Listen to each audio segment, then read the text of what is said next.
What's up, everyone? Just doing some prep. I was meant to be doing a Maroon Day tomorrow for Eastern Drift Championship, and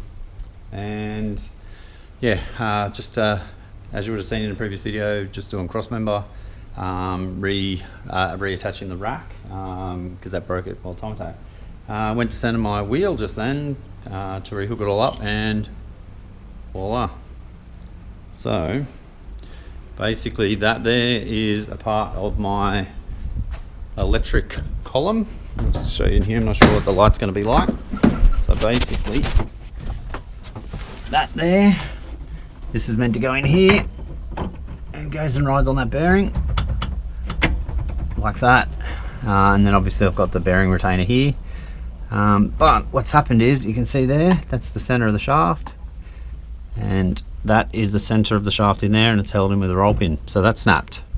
So less than ideal. I guess that brings forward the plan to put the S chassis, or I might even make my own column actually, just out of some 19mm bearings. So that brings that forward, and yep, I might knock this roll pin out now and see if it's weldable, but it doesn't look good. So anyway.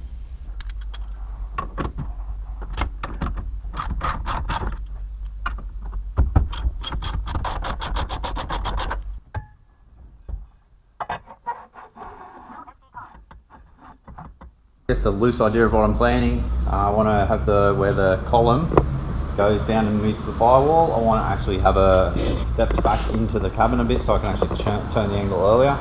So the column will come down and be bolted with a plate against this, and that there will be the firewall there, and then that way you can turn away from the chassis rail and get the angle I want. So yep, gonna make that happen.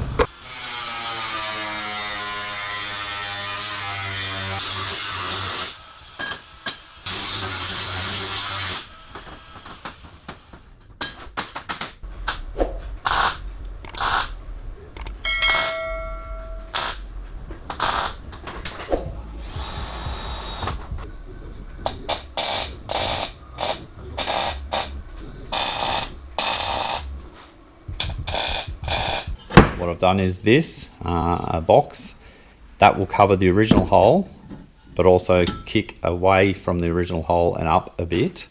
The chassis rail's like right here, so you're limited as well. So the closer you get to the rail, obviously, if this is the firewall and then there's the rail coming off the firewall, if you're right against that, well then you've got no room for like knuckles and stuff, so or unis.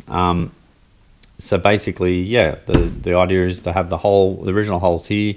This will go on and mount there, which kicks everything back as well. And so then, do I have a bit of an offcut? Yeah, we'll just use this bit. So this will come in at the top.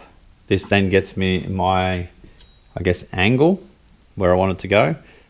This will be notched. This will slide through the round tube, that is, and be welded solid. So then to this plate, so then that's unboltable, but that'll be then a permanent part of the firewall. And then, again, I'm not sure what the light's going to be like. It's going to be pretty terrible. But anyway, so as it comes through here, because it's away from the firewall, away from the chassis rail, because the chassis rail is like there, you can actually kick the uni pretty much from that plate there to here. So then by the time it's coming through the firewall, because the uni's coming out like this, it's already then where the original hole was, so then we go straight down to the rack. So yeah, so that's the plan for that. So long story short, I don't know if this will make any sense, but so basically something like that there is this bit of pipe here, machine up 2 collars, and these collars to do for a 6203 bearing. So the 6203 bearing, 19.05 is the ID, 40 is the OD, and they're 12mm bearings. So these will be machined up. They'll obviously be 40mm into there, so you can press the bearing in. 12mm from the front face to there, and then you've got 3mm back as a lip. So those cups will be pressed into each end and welded. So then that becomes a solid unit, and then you can press your bearings in. This here will be the shaft. So Zoo Performance, they do a weld on, basically a weld on like a weld-on union, and then this is their system. So it's like obviously a quick release. It's got the 3-bolt strange, they call it, the strange system, but they do the adapter to put it back to the standard bolt patterns. So yeah, so that would be this shaft here, or this shaft would be machined down to 19mm. That would be pressed on, that'd be pressed on to at 55mm deep, because this is 60, welded here, welded here and welded there, so that then becomes there. This is stepped back up to the full diameter for 40mm, which then gives me the right amount of spacing but still gives a lot of support.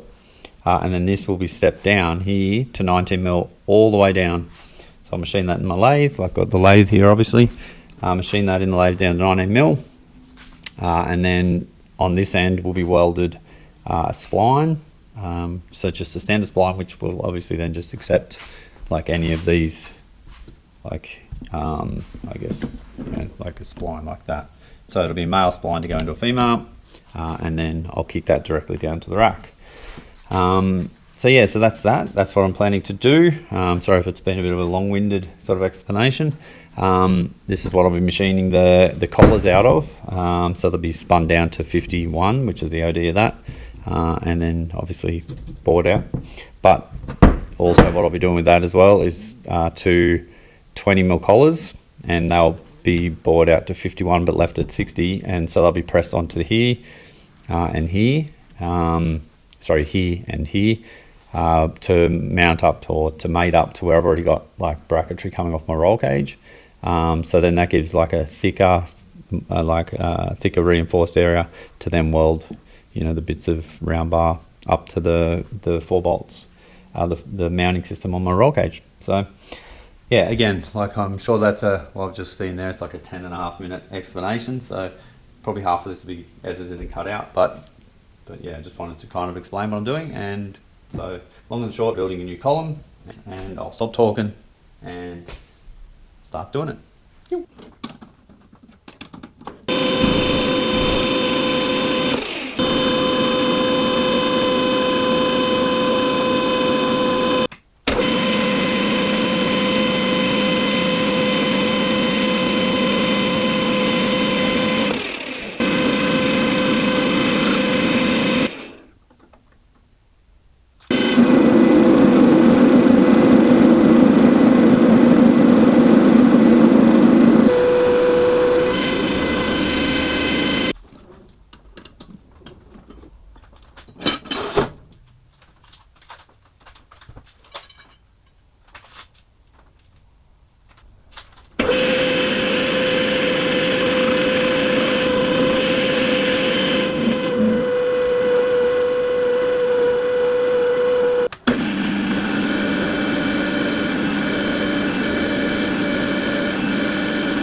Okay, so all the machining's done. That there gets pressed on there. That'll be welded through here, welded in there as well. A bearing will go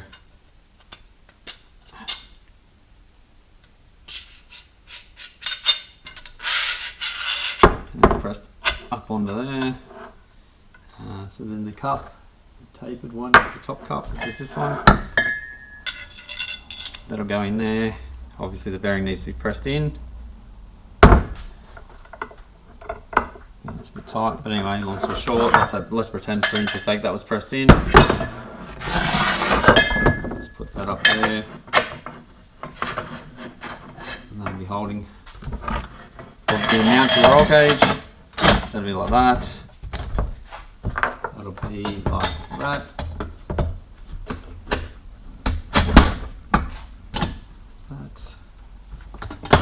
This, whatever the desired length is. This has obviously been left long, so it'll be trimmed back to probably somewhere here. And as I say, that'll get welded on there. That would then be pressed into the final length, but you get the idea. Going through there. That'll be pressed in through there. It gives you an idea, basically. That's not pressed. Oh, there we go. Pressed all the way in.